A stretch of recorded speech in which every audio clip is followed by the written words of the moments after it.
নমস্কার। যারা আমরা তৃণমূল কংগ্রেসের প্রার্থী হিসেবে তৃণমূল কংগ্রেসের দলীয় প্রতীক নিয়ে মমতা বন্দ্যোপাধ্যায়ের প্রার্থী বলে মমতা বন্দ্যোপাধ্যায়ের মুখ ব্যবহার করে ভোটে জিতে বিধায়ক হয়েছি বা সাংসদ হয়েছি, আমার সকলের কাছে একটা অনুরোধ যে দেখুন, কোনো ধরনের কোনো সিদ্ধান্ত নেওয়ার আগে একবার নীতিগতভাবে আপনারা কর্মী সভা ডাকুন।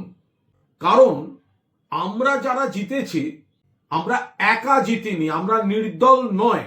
আমরা জিতেছি মমতা বন্দ্যোপাধ্যায়ের প্রার্থী হিসেবে, তৃণমূল কংগ্রেসের প্রার্থী হিসেবে, ঘাসের ওপর জোড়াফুল প্রতীক তৃণমূলের মমতা বন্দ্যোপাধ্যায়ের প্রার্থী হিসেবে, এবং মমতা বন্দ্যোপাধ্যায় এই বয়সে যা প্রচার করেছেন সারা বাংলা ঘুরে, তার সুবিধা নিয়ে আমরা জিতেছি। তো সুতরাং এখন বড় বড় কথা যারা বলছি, তো একবার একটা কর্মীদের আমাদের মতামত নেওয়া উচিত। কারণ জিতেছি মমতা বন্দ্যোপাধ্যায়ের দলে, জিতেছি মমতা বন্দ্যোপাধ্যায়ের প্রতীকে, ভোট করেছেন তৃণমূল কংগ্রেসের কর্মীরা, আর ভোট দিয়েছেন মমতা বন্দ্যোপাধ্যায়কে যারা মুখ্যমন্ত্রী চেয়েছেন সেই মানুষ।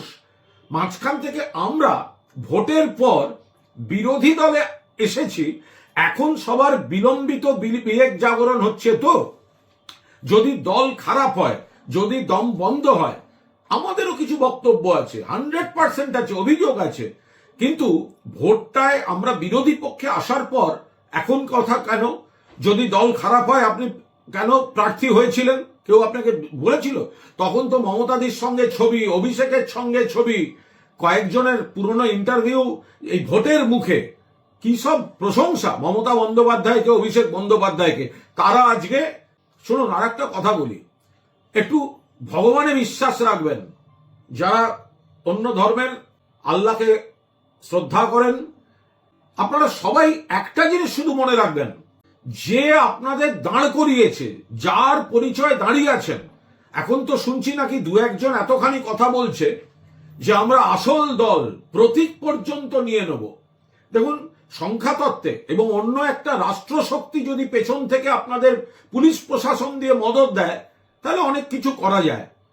কিন্তু বুকে হাত দিয়ে বলুন, ওপরওয়ালার কাছে কৈফিয়ত দিয়ে বলুন, যে মহিলা আপনাদেরকে এতখানি প্রতিষ্ঠা দিয়েছে, সরকার হলে আপনারা অনেকে মন্ত্রী হতেন, তার হাত থেকে প্রতীক নেওয়া বা তার হাত থেকে দল কাড়ার কথা যারা বলছে, যারা ভাবছে, সংখ্যাতত্ত্বে কি হবে বা অন্য একটা বড় শক্তি পুলিশ প্রশাসন দিয়ে হেল্প করে কি হবে সেটা আলাদা ব্যাপার।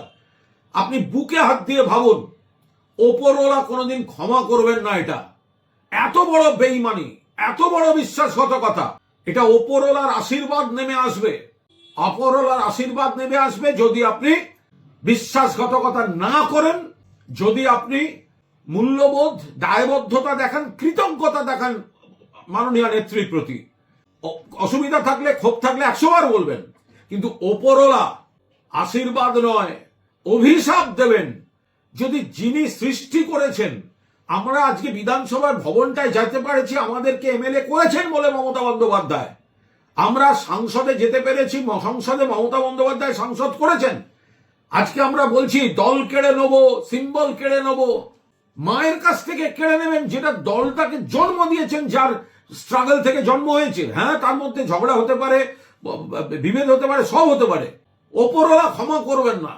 আর যদি এত বড় নেতা হন আপনারা, এত বড় বড় কথা, অন্য দলের মদত নিয়ে বড় বড় কথা না বলে, প্রতীক অন্য তৃণমূলের প্রতীকে মমতাদির ছবি দিয়ে জিতেছেন, তৃণমূলের কর্মীরা ভোট করেছেন, মমতাদিকে যারা ভালোবাসেন তারা আপনাকে ভোট দিয়েছেন।